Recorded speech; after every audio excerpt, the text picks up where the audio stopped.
Hi and welcome. I got my ring light, so right now I'm just working on adjusting the color, seeing what I like. What's really happening with this ring light is it's bouncing off of my glasses, so I think for now what I'm going to do is just not wear glasses in the videos and try to look for um, some glasses that don't reflect off the green light henceforward. Thank you for watching my fun Look-I Arrow unboxing in the previous video, as well as my trying on the box in this video. In the coming months, I will have there's a couple different, I'll have some surprises on some clothing items that I will be unboxing and trying on, as well as looking forward to some more Look-I Arrow in the next few months. My focus will be on career wear, work-based clothing for women, but it will feature structured, tailored looks and feminine folds, lines. For example, the what I'm wearing now has a very nice feminine fold to it, so I'm very much into structured power suiting or power dressing, so to speak, but that has a feminine element to it. So today I want to talk a little bit about our life purpose, and it's really important to have a life purpose. There's a saying that coaches believe, and that many people believe, that we are all born with a life purpose. And with this purpose, we live fulfilling lives. So it's very important to feel that there is some element that you're living your purpose in your life. But don't beat yourself up if you're not, if you don't know what it is, if you don't think you know what it is. That's all right. Most of us don't, and our purpose changes as well. Your purpose will change, it will evolve as you evolve in life. The worst thing that can happen is to never have a life purpose that changes, in my opinion.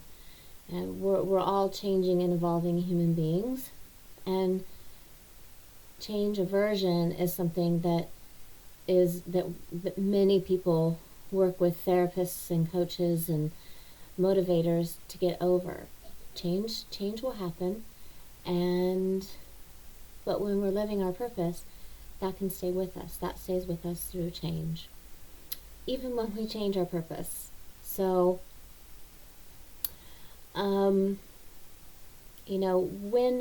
when you are on purpose, you are fulfilled. You are contributing and making a difference in the world. When you're not on purpose, you feel disconnected, discontent, and unfulfilled. There's that saying about being in the flow. And when people are in the flow, that's what being on purpose is being in the flow. So it's important to have a life purpose statement.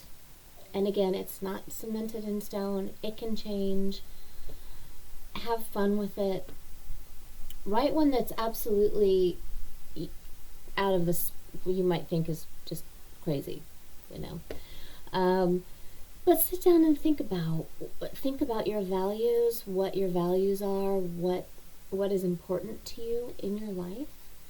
If money is important to you and financial stability is important to you, then your life purpose will contain something to that element. If that is not important to you, then that won't be in your life purpose. So don't judge yourself. Let's refrain from judging ourselves. Let's refrain from judging others. There's no right or wrong answer to this. It's what comes from in your heart. It's what comes from what you're feeling and where you're drawn and where you're led to. Now, the biggest challenge with people having a life purpose and wanting meaning in their lives is people around them that aren't, or that have an idea of, no, this is what your life purpose should be. Nobody knows your life purpose better than you. So, if you're working with a coach, their job is to help you develop a life purpose statement. And that's what I'm going to give you the tips and tools to do here. It's really easy, it's really effective, and it's amazing how powerful it can be in shaping the life that you want to have. And just because the thing is you might, whereas somebody who wants to be a lawyer or work on Wall Street, money might be very, very important to a financial analyst. But money may not be important to somebody else, but both of those people might want to own a house. Don't let those two things get in the way. So just write down what it's important for you to have, and the important life that you would like to create. What elements are in the life that you would like to create? So believe it or not, the life purpose statement is not something that is 3 and 4 pages long. That's your life vision, and that's something that's completely different. Your life statement is kind of like the log line or the tagline of your life. So basically it starts with a visualization, and I will do a podcast of a visualization and have that available if you would like to listen to it and go through that visualization yourself to get to a deeper place of understanding of your life purpose statement. So let me go through an example with you. Let's say what you think that you want is you want to help people to overcome their insecurities, their body image insecurities, or lose weight. You want to be a personal trainer, and you want to empower people by giving them control over how their bodies look and what goes into their body, and teach them about kinesiology and muscles and just a little bit, but you want to help in that capacity. So, your life statement could be something like, I empower people to create the best body for them, to create a healthy and amazing bodies. Other examples of life purpose statements can have metaphors in them.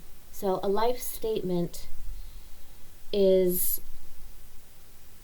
that impact statement. So let's say you have an impact statement. In other words, your impact statement is, I want to make people happy. I want to help people believe in themselves and accomplish their dreams.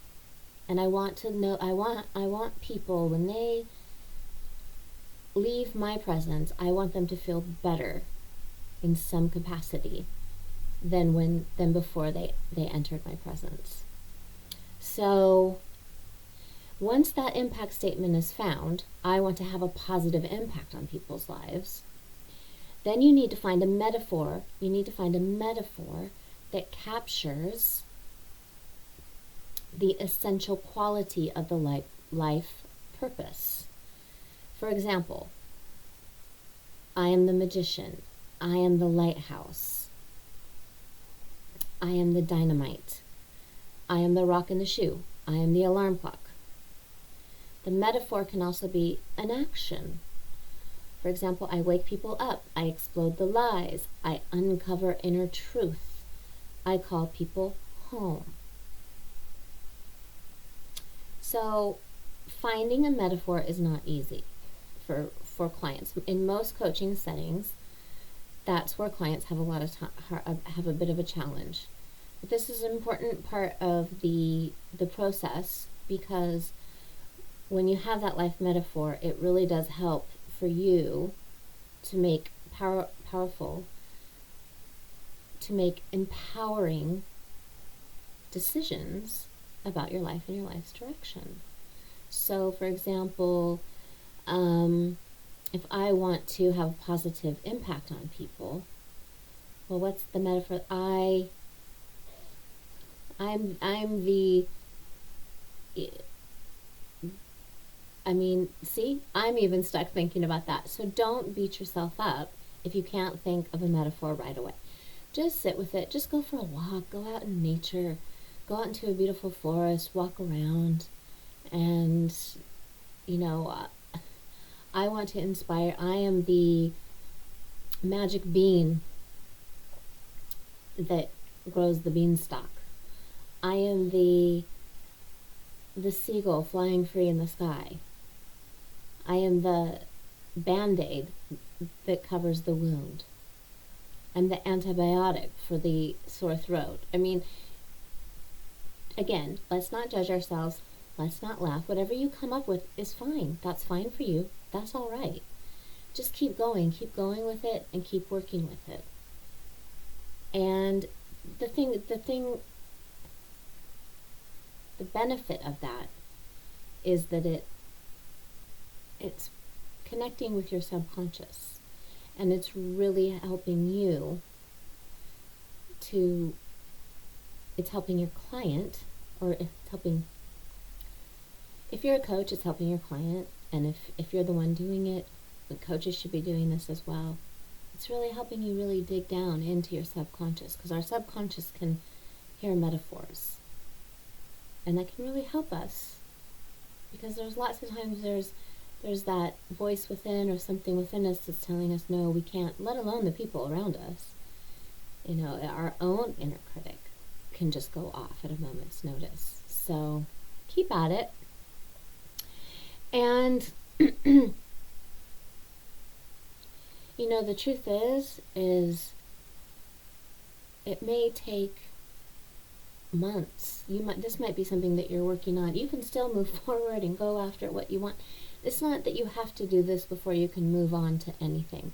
But just start thinking about it and realize that it can evolve, it can change over time, and it's not something that, again, is set in stone for your life.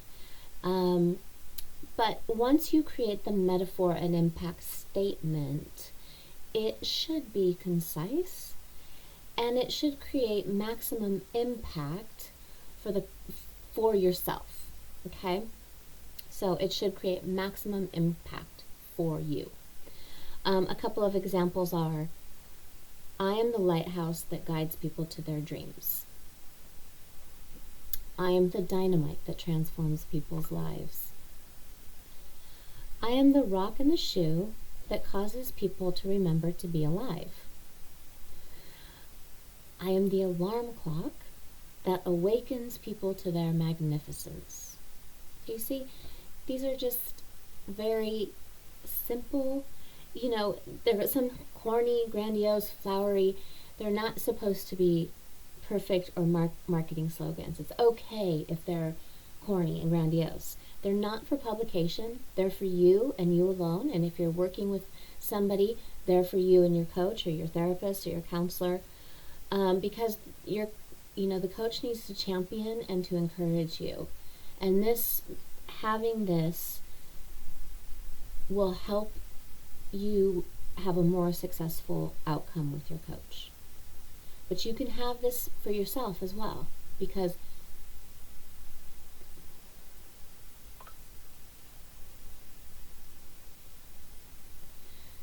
knowing your life purpose statement will help you to understand what's